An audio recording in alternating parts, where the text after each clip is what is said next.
Welcome dear students. आज की class में हम लोग बात करेंगे पीएच स्केल के बारे में। पीएच स्केल से संबंधित बोर्ड की एग्जामिनेशन में क्या क्या महत्वपूर्ण प्रश्न बन सकते हैं उनकी चर्चा करेंगे। पीएच स्केल क्या होता है, बोर्ड की एग्जामिनेशन में इससे क्या प्रश्न पूछे जा सकते हैं, जनरल साइंस जो कंपटीशन की तैयारी कर रहे हैं उनमें किस प्रकार के प्रश्न पूछे जा सकते हैं, सभी की चर्चा करेंगे। टॉपिक को समझाएंगे, आपको याद करवाएंगे, आपके नोट्स बनवाएंगे। इसलिए क्लास को ध्यान से देखें और कॉपी पेन लेकर के बैठें, ठीक है, ताकि आप जैसे जैसे मैं बताऊं वैसे वैसे आप नोट्स बनाते रहें। सबसे पहले अपन बात करेंगे पीएच स्केल की। तो देखो नाम जो है इसमें उसको ध्यान से देखना जरूरी है। पीएच स्केल जो लिखा हुआ है बोर्ड के एग्जामिनेशन में आ गया पीएच स्केल, ठीक है। इसका मतलब दो तीन बातें हैं इसमें। एक तो लिख रखा है बच्चा पी, क्या लिख रखा है पी। दूसरा लिख रखा है इसमें ऊपर देखो घात लग रही है, यह होता है एच। और फिर तीसरा शब्द लिख रखा है बच्चा स्केल। क्या है बच्चा? स्केल, ठीक है। अगर इन तीनों शब्दों का हमारे को अर्थ मालूम पड़ जाए, हम इन तीनों शब्दों के बारे में जानने लग जाएं, तो काफ़ी हद तक पीएच स्केल की सामान्य जानकारी हम प्राप्त कर लेंगे। देखिए पी जो है यहाँ पर, पी एक जर्मन शब्द है। जर्मन शब्द का पहला अक्षर है पी, ठीक है। जर्मन शब्द कौन सा है? पी क्या है बच्चा? एक जर्मन शब्द। आपके दिमाग में आ रहा होगा सर पी तो अक्षर है, लेकिन शब्द कौन सा है? शब्द है बच्चा जर्मन शब्द POTENZ, ठीक है, POTENZ, ठीक है। पुषांश इसको हम कहते हैं हिंदी में, पुषांश। क्या है बच्चा? पुषांश। तो पी का मतलब क्या है? पुषांश। पुषांश या पोटेंज जो शब्द है इसका पहला अक्षर पी जो है वह यहां पर लिया गया है पीएच स्केल में, ठीक है। जर्मन शब्द कौन सा? पोटेंज, यानी कि पुषांश जो शब्द है उसका पहला अक्षर कौन सा है बच्चा? पी। कौन सा है? पी है। बात समझ में आ गई। अब इस पी का मतलब क्या होता है बच्चा? शक्ति। पी का मतलब क्या होता है? शक्ति। पोटेंज का मतलब क्या होता है? शक्ति, ठीक है। दूसरा शब्द यहां पर एच है। यहां पर एच जो है ना वो किसको रिप्रेजेंट करता है? हाइड्रोजन आइंस को रिप्रेजेंट करता है। हाइड्रोजन आइंस H+, या फिर हाइड्रोनियम आयन H3O+, इनकी सांद्रता को रिप्रेजेंट करता है कौन सा? H। और स्केल का मतलब क्या है? स्केल का मतलब होता है बच्चा ऐसा स्केल जिसके ऊपर कुछ डिजिट लिखी हुई हो, ठीक है। जैसे आपके पास स्केल है, उस स्केल पर कुछ संख्या लिखी हुई है ना, वैसे ही एक स्केल है। तो इसको अपन क्या कहेंगे? पी का मतलब होता है बच्चा, किस भाषा का शब्द है पी? पुषांश। किस भाषा के शब्द से लिया गया है? जर्मन भाषा के शब्द से लिया गया है। और जर्मन शब्द कौन सा है? पोटेंज या फिर पुषांश अपन इसको कह सकते हैं। और इसका शाब्दिक अर्थ क्या होता है बच्चा? शक्ति होता है। आपने पीएच स्केल का अर्थ जानने की कोशिश की है भाई, इसमें जो ये लिख रखे इनका अलग अलग क्या अर्थ होता है। अब हम बात करेंगे कि पीएच स्केल की परिभाषा क्या है। स्केल अगर पूछ ले कि पीएच स्केल क्या है, पूछ ले कि पीएच स्केल क्या है, तो उसकी डेफिनेशन हम देंगे। क्या करेंगे? इसकी डेफिनेशन देंगे पीएच स्केल की। तो क्या लिखेंगे? अपना जो चैप्टर है ना वह क्या है? अम्ल, क्षार और लवण। क्या है बच्चा? अम्ल, क्षार और लवण है। क्या है? अम्ल, क्षार और लवण है ना। तो इसका मतलब क्या है? अपने को देखना है कि पीएच स्केल जो होता है उसकी डेफिनेशन किस प्रकार से लिखेंगे उनके आधार पर। क्या है भाई डेफिनेशन? लिखेंगे, आप भी लिख लो भाई। किसी विलयन में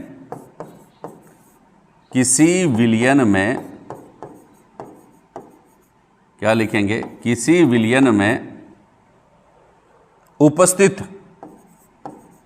कोई विलयन है, किसी विलयन में उपस्थित हाइड्रोजन आयन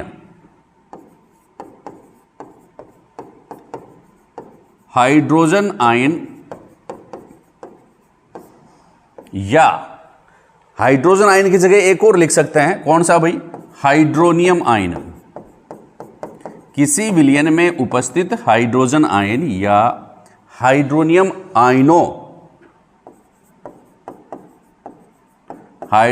आयनों की सांद्रता की सांद्रता ज्ञात करने के लिए, सांद्रता ज्ञात करने के लिए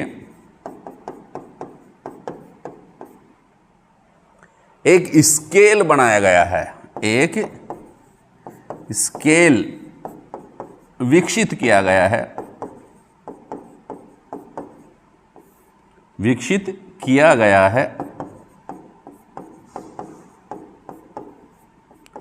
जिसे पीएच स्केल कहते हैं। जिसे क्या कहते हैं बच्चा? पीएच स्केल कहते हैं। ये सिंपल सी डेफिनेशन है, पीएच स्केल कहते हैं। आप लोग अब इसको अपनी अपनी भाषा में कैसे भी लिख सकते हैं। मुख्य बात क्या है कि पीएच स्केल जो है ना, पीएच स्केल से हम क्या ज्ञात करते हैं बच्चा? हाइड्रोजन आयनों की सांद्रता ज्ञात करते हैं। हाइड्रोजन आयनों की सांद्रता, या फिर हाइड्रोजन आयनों की जगह क्या कहेंगे? हाइड्रोनियम आयनों की सांद्रता। पहले बता चुका हूं कि हाइड्रोनियम आयन जो होता है उसका फॉर्मूला होता है H3O+, और हाइड्रोजन आयन जो होते हैं उनको आप जानते हो, इसको कहते हैं अपन H+।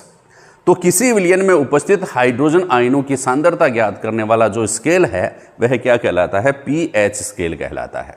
ठीक है, कोई विलयन है उसको बिना चखे, बिना हम टेस्ट किए हम इसको बताएं कैसे कि किसी विलयन में हाइड्रोजन आयनों की सांद्रता कितनी है। कोई भी विलयन है, ये विलयन है, इसकी सांद्रता अपने को, इसमें हाइड्रोजन आयनों की सांद्रता अपने को ज्ञात करनी है। ये अम्लीय है या क्षारीय है, यह ज्ञात करना है। तो किसका उपयोग करेंगे? पीएच स्केल का। ठीक है, पीएच स्केल का मतलब आप लोग समझ चुके हैं। मतलब आपने डेफिनेशन लिख ली होगी कि किसी विलयन में उपस्थित हाइड्रोजन आयनों की या हाइड्रोनियम आयनों की सांद्रता ज्ञात करने वाला स्केल क्या कहलाता है? पीएच स्केल कहलाता है। अब सर ये होता कैसा है? किस प्रकार से इसमें हाइड्रोजन आयनों की सांद्रता हम मापते हैं? तो इसके लिए अपन एक पीएच स्केल बना लेते हैं बच्चा। ठीक है, क्या कर लेते हैं? एक पीएच स्केल बना लेते हैं। बना लीजिए भाई, ये पीएच स्केल हम बनाते हैं कि सीधा लंबा सा पीएच स्केल हमने बना लिया है। इस पीएच स्केल को अपन क्या करना है भाई? ध्यान से देखना है भाई। जैसे अपना स्केल होता है ना, वैसे ये पीएच स्केल है, कोई ज़्यादा अंतर इसमें नहीं होता है। देख लेना भाई, थोड़ा बराबर होना चाहिए दोनों तरफ से। ठीक है, तो ये भी थोड़ा सा हम कर सकते हैं इसको बराबर।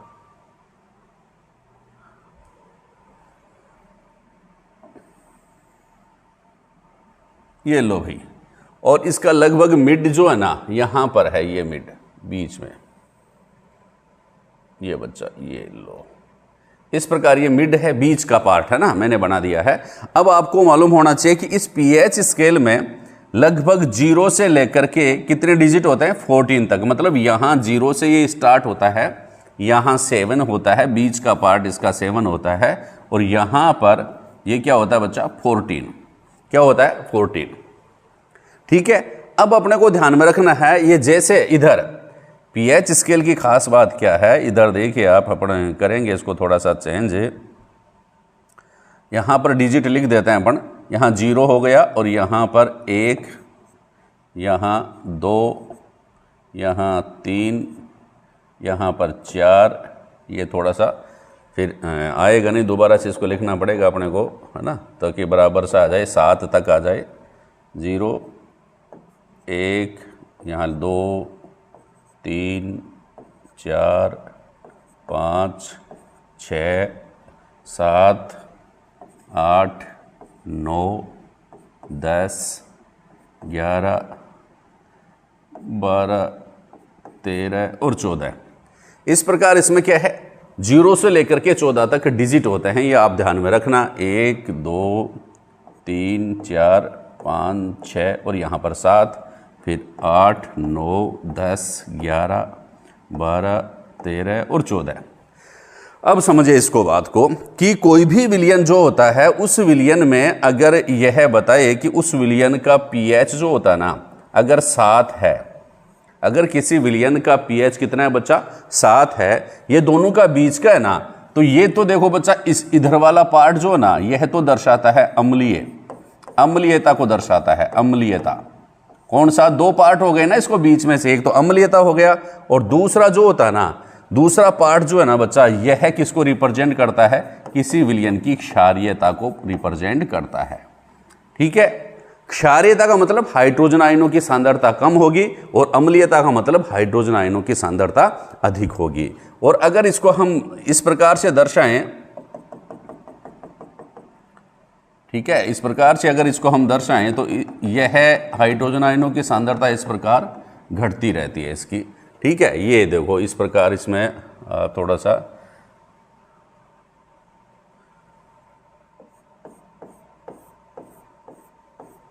ये देखो, ये जो है ना, ये जो मैं छायांकित कर रहा हूँ ना, ये पार्ट, ये हाइड्रोजन आयनों की सांद्रता को घटते हुए क्रम में दर्शाता है। देखो इधर जाएंगे, हाइड्रोजन आयनों की सांद्रता क्या होती जाएगी, बिल्कुल कम होती जाएगी, क्षारीय विलयन जो है, और इसमें हाइड्रोक्सिल आयनों की सांद्रता क्या होती जाएगी, बढ़ती जाएगी।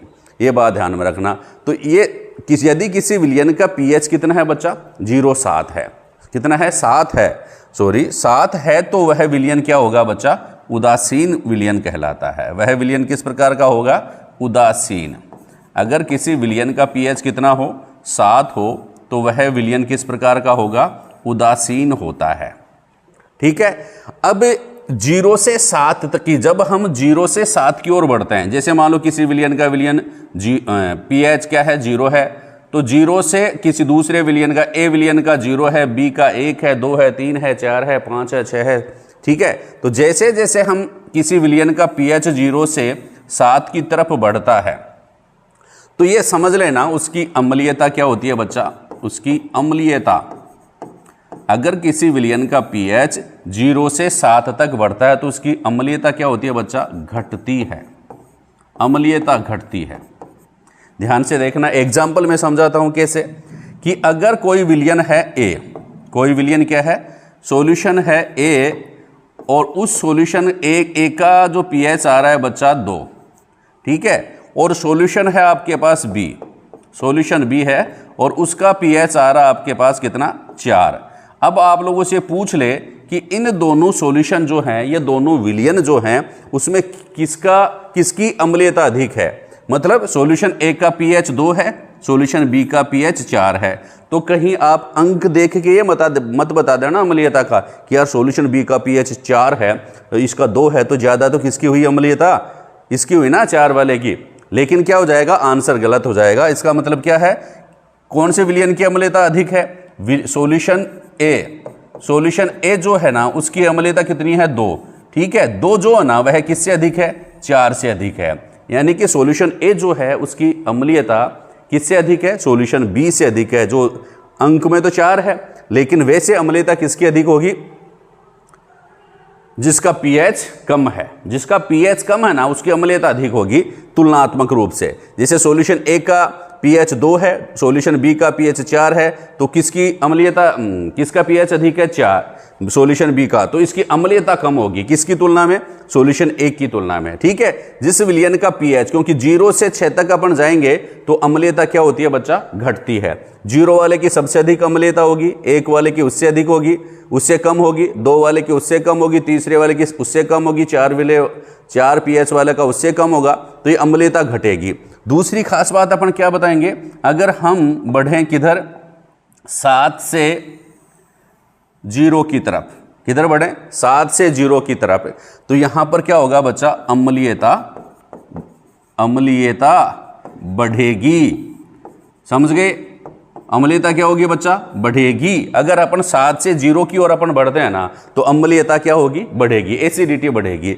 मतलब अगर किसी, वही बात है, सॉल्यूशन ए है उसका पीएच कितना है, 6 है, सॉल्यूशन बी है उसका पीएच कितना है बच्चा, 0 है, तो आप बताएंगे कि कौन सा विलयन सबसे अधिक अम्लीय होगा, दोनों में से विलयन ए अम्लीय अधिक होगा या बी होगा। तो आप इधर देखना है 0, जिसकी पीएच कम है ना उसकी अम्लीयता अधिक होती है। तो 0 वाले यानी कि सॉल्यूशन बी वाले, सॉल्यूशन बी जो है उसका पीएच कम है, इसलिए इसकी अम्लीयता सॉल्यूशन ए की तुलना में अधिक होगी। ये बात आपने समझ ली है कि अगर 7 से 0 की तरफ बढ़ते हैं तो अम्लीयता बढ़ेगी, और 0 से 7 की ओर अगर हम बढ़ेंगे तो अम्लीयता घटती है। अब चलते हैं इसके आगे।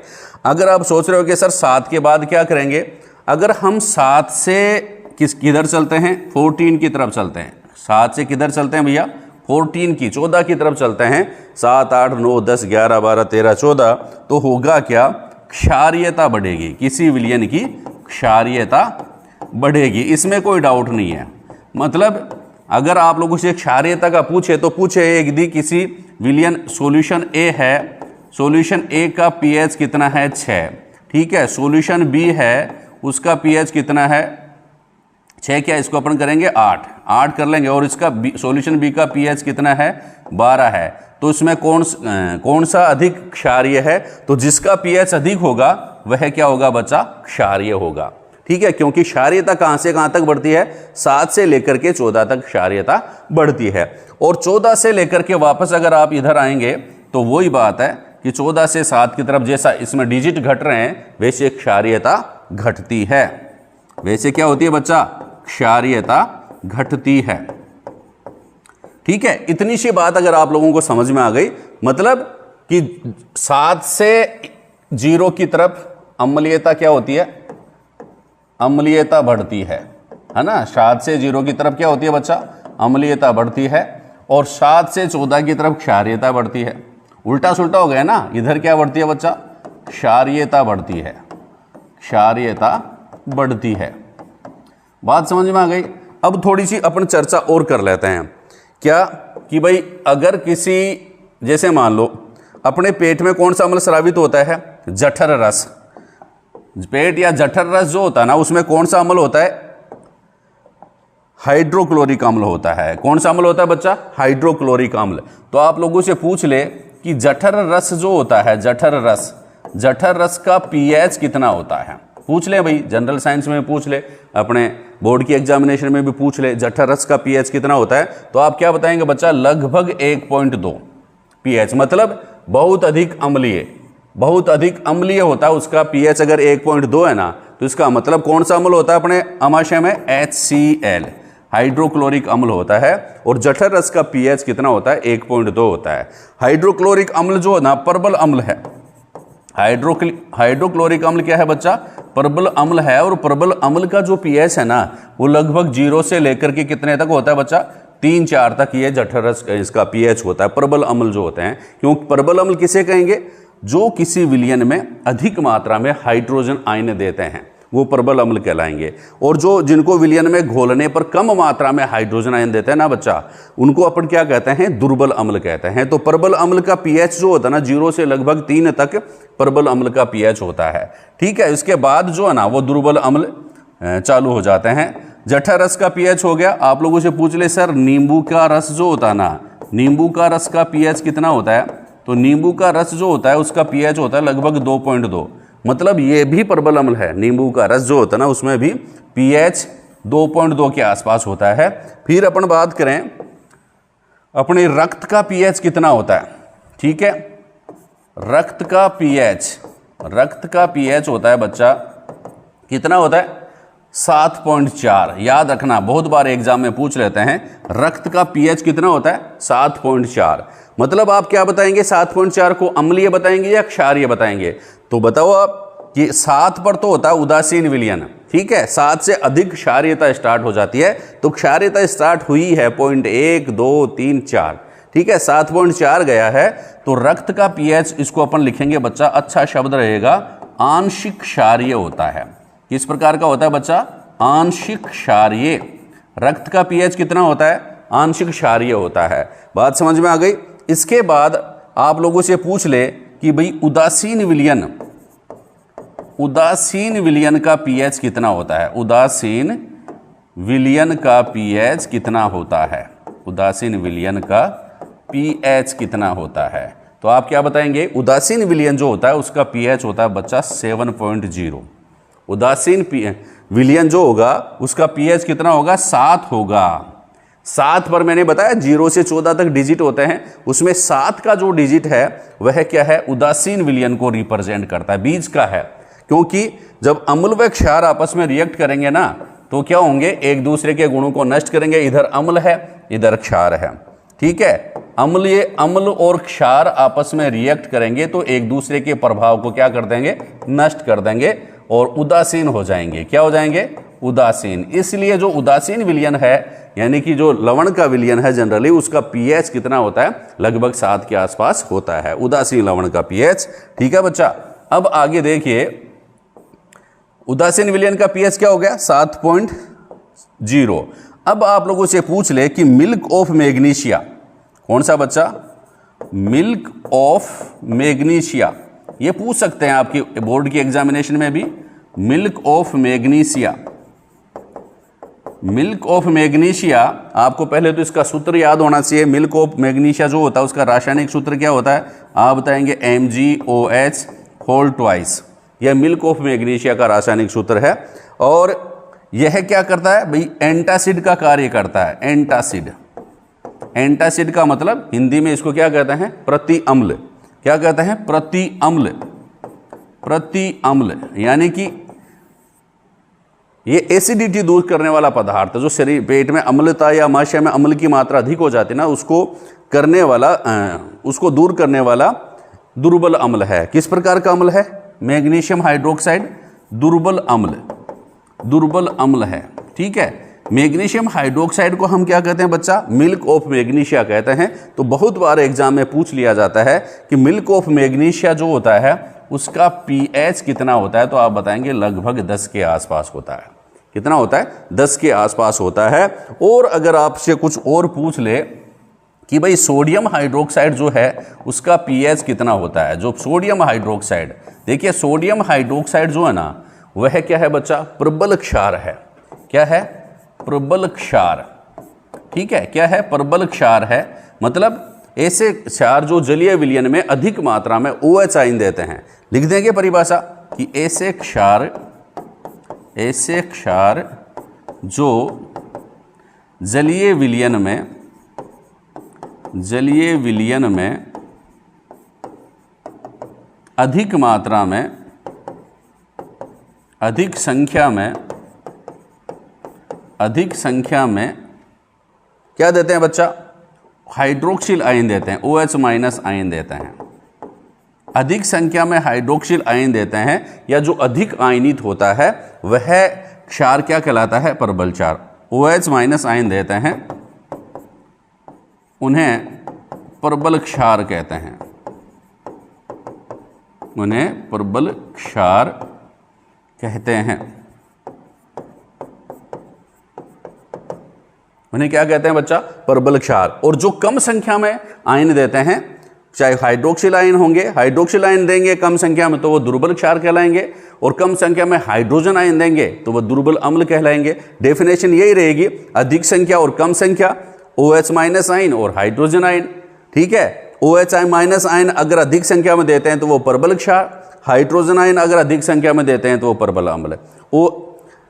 हाइड्रोजन आयन जो होते हैं, OH माइनस आयन अगर कम संख्या में देते हैं वो तो दुर्बल क्षार हो जाएंगे, और हाइड्रोजन आयन कम संख्या में देते हैं तो वह दुर्बल अम्ल हो जाएंगे। तो NaOH क्या है? एक प्रबल क्षार है। तो प्रबल क्षार जो होते हैं ना, उनका पीएच कितना होता है? लगभग 14 के आसपास होता है। मतलब मैंने कह दिया आपको कि 11, 12, 13, 14, है ना, इस श्रेणी में जो क्षार आएंगे ना जनरली, वह 12 से 14 तक भी हो सकता है, 11 से 14 तक भी हो सकता है। ये क्षार कहलाएंगे बच्चा प्रबल क्षार।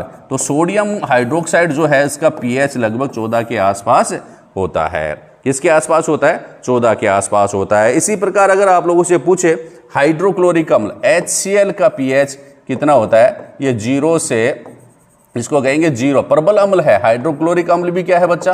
प्रबल अम्ल, प्रबल अम्ल है। और प्रबल अम्ल जो होता है इसका पीएच भी लगभग 0 से 3 तक प्रबल अम्ल होता है। ठीक है। तो हाइड्रोक्लोरिक अम्ल जो बिल्कुल सांद्र हाइड्रोक्लोरिक अम्ल होता है उसका पीएच होता है बच्चा 0। ठीक है। तो जब HCl व हाइड्रोक्लोरिक अम्ल यानी कि प्रबल अम्ल व प्रबल क्षार आपस में क्रिया करते हैं ना बच्चा, तो क्या बनता है? NaCl और जल। ये NaCl क्या है? अपना नमक है। ठीक है, साधारण नमक। और ये जल, लवण व जल बनते हैं। यह जो लवण बना है ना बच्चा, यह क्या है बच्चा? उदासीन लवण होता है। किस प्रकार का? उदासीन लवण। इसी प्रकार प्रश्न निकल करके आ जाए, क्या निकल करके आ जाए कि जो ये जो है ना NaCl का पीएच कितना होता है? क्यों? NaCl किस प्रकार का लवण बना? उदासीन। आपने देख लिया क्यों बना भाई? क्योंकि इसने रिएक्ट की प्रबल अम्ल HCl और परबल क्षार कौन सा, NaOH। तो HCl परबल अम्ल है, NaOH क्या है, परबल क्षार है, दोनों ने आपस में क्रिया की तो NaCl बना। जब परबल अम्ल और परबल क्षार आपस में क्रिया करते हैं ना तो लवण कौन सा बनता है बच्चा, उदासीन। दोनों परबल हैं इसलिए जो लवण बनेगा वह उदासीन बनता है, लवण वह जल बन गए। ठीक है, अब NaCl का pH आप लोगों से पूछ ले तो आप क्या बताएंगे, NaCl का pH जो होता है वह कितना होता है बच्चा, 7.0। कितना होता है, 7.0। ठीक है, इस प्रकार कुछ खास बातें इस टॉपिक की हमने आप लोगों के साथ शेयर की है, आप लोगों को समझाया है। क्लास अच्छी लगे तो चैनल को सब्सक्राइब जरूर करें, शेयर जरूर करें। थैंक यू, धन्यवाद।